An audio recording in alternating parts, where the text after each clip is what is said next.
The war in Ukraine has reached a stage where the concept of a front line no longer exists. For more than half a year, the battlefield has transformed into what soldiers now call a kill zone. A chaotic strip stretching anywhere from 500 meters to 10 kilometers, where Ukrainian and Russian positions overlap, intermingle, and constantly shift. Within this zone, there is no clear direction of safety or control. The landscape is a wasteland of craters, collapsed trenches, burned trees, and unburied bodies. Barbed wire coils among the debris of destroyed weapons and shattered vehicles. Drones hum constantly overhead, while both sides remain in lethal proximity, sometimes only a few dozen meters apart. In this environment, danger comes from every direction: ahead, behind, from the sides, and especially from above. New assault tactics have emerged to adapt to these grim realities. Russian troops often crawl for days under anti-thermal cloaks, supplied by drones that drop water and food. Moving at night, they advance only dozens or hundreds of meters, and even a small group of 2 to 5 soldiers is now considered a force concentration. Their commanders provide little more than a GPS point and an order to reach it at any cost. Those who survived previous attempts are waiting there. Those who didn't lie scattered along the way.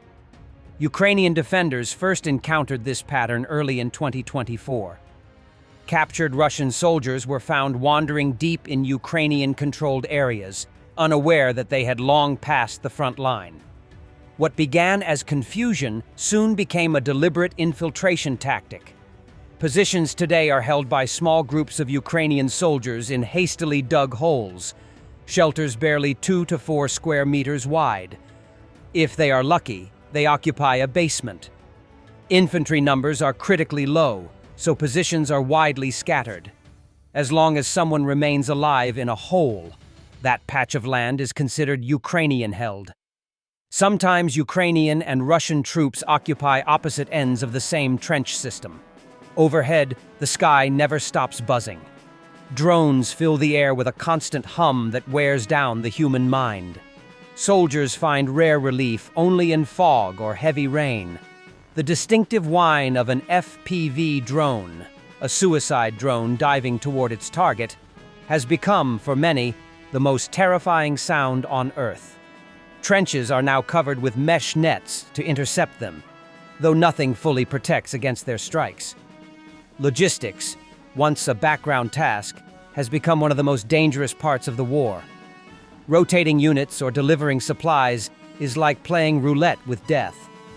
Vehicles bring soldiers as close as possible, sometimes just 1 kilometer from the front, and the rest of the way is on foot, carrying 20 to 40 kilograms of ammunition and equipment. Many troops live in their dugouts for months, forced to use plastic containers instead of leaving shelter even for basic needs.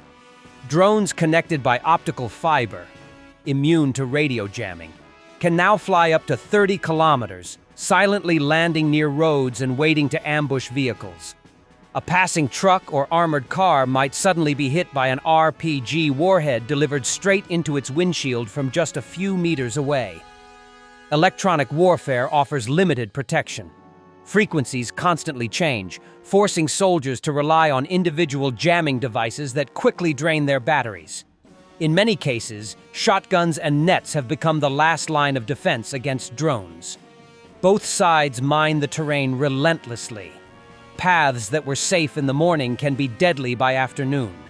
Mines are disguised as debris dropped from drones, or even hidden inside the bodies of dead animals. The diversity and density of explosive traps have reached shocking levels, forcing engineers to work only under the cover of bad weather. A successful defense now depends entirely on coordination: reconnaissance to detect enemy movement, engineers to prepare minefields, artillery and drones to destroy the attackers. Yet the shortage of manpower and resources means that some enemy assault groups still manage to slip through, dig in, and wait for their reinforcements. In this new reality, the quality of officers is decisive. Competent commanders who can organize troops and drone operators make the difference between survival and collapse. When enemy soldiers suddenly appear near a Ukrainian hole, it's not just bad luck. It's a failure of command. No infantryman can watch the battlefield 24 hours a day, in every direction. This is the new face of modern war. A world without clear front lines, fought in the shadows of craters and drones, where every meter of land is contested by exhaustion, courage, and chaos. 3rd Assault Brigade's Primus unit released footage showing FPV drone strikes and aerial drops hitting Russian positions across the Kharkiv direction. 3rd Assault Brigade's Primus element operates as a compact, high-intensity strike force in the Kharkiv sector, built for rapid identification and destruction of enemy strongpoints. In this sector, they face entrenched columns and dispersed firing posts spread across broken terrain, so Primus relies on a tightly integrated sensor-to-shooter loop. Small recon teams and tethered observation assets locate targets. Artillery and strike drones are cued in seconds, and tiny FPV attackers exploit any moment of exposure. Their tactic blends deliberate deception with sudden violence. Feints and decoys draw out crews and vehicle crews, then multiple small drones dive in simultaneous attacks to overwhelm point air defenses and finish damaged systems. Logistics are lightweight and mobile. Munitions are pre-positioned in concealed caches, medevac is planned in short hops, and crews rotate in quick bursts to preserve tempo. Commanders emphasize dispersion and redundancy, so a single loss doesn't stop operations. The result is a highly repeatable pattern. Find, strip defenses with indirect fires, and finish with rapid drone strikes. Brutal, efficient, and hard for the defender to predict. Russia launched a massive missile and drone strike on Ukraine, resulting in damage to civilian infrastructure and residential buildings. The consequences of the Russian attacks were reported by the mayors of Lviv, Kharkiv, Zaporizhzhia, and other cities in Ukraine. In Zaporizhzhia, the Russians targeted residential buildings, primarily high-rise apartments. According to the head of the Zaporizhzhia Regional Military Administration, Ihor Fedorov, one apartment building sustained severe damage, while 8 others suffered non-critical damage. In western Ukraine, the strikes were mainly targeted at Lviv, causing the suspension of public transportation in the city. The head of the Lviv Regional Military Administration, Maxim Kozitsky, reported that part of the city was left without electricity. Additionally, the Russians attacked the Sparrow Industrial Park in Lviv, where a large fire broke out. As of now, there is no information about casualties or deaths. The strikes on Lviv were carried out using Kaliber cruise missiles and Kinzhal air-launched ballistic missiles, as confirmed by the Ukrainian Air Force.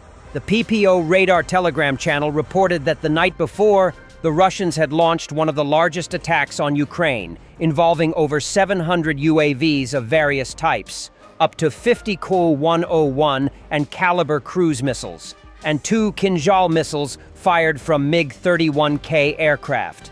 In addition to these cities, the Russians struck Dnipro, Kiev, Sumy, Odessa, Chernihiv, and Mykolaiv, where explosions were reported, along with the operation of air defense systems. Explosions were recorded in these cities, resulting in damage to civilian infrastructure and partial power outages. It is important to note that the Russians, ignoring any conventions, are targeting the civilian population. Specifically, on October 4th, the enemy carried out a double strike on the railway station in the city of Shostka, the Sumy region. The first strike hit the locomotive of the suburban train Tereshchinska, Novorod-Seversky.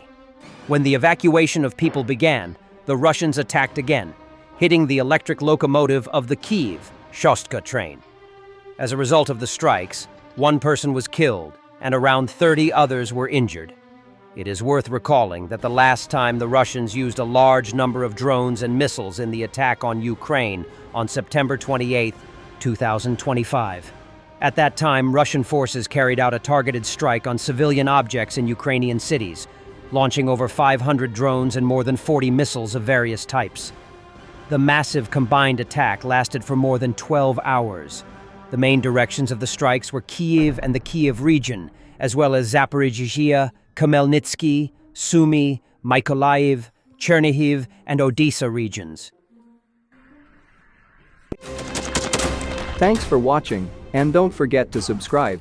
Also, if you want to support Warthog Defense, please become our member and get early access to new videos, exclusive members-only videos, and become administrator in comment section. The membership link is in the description.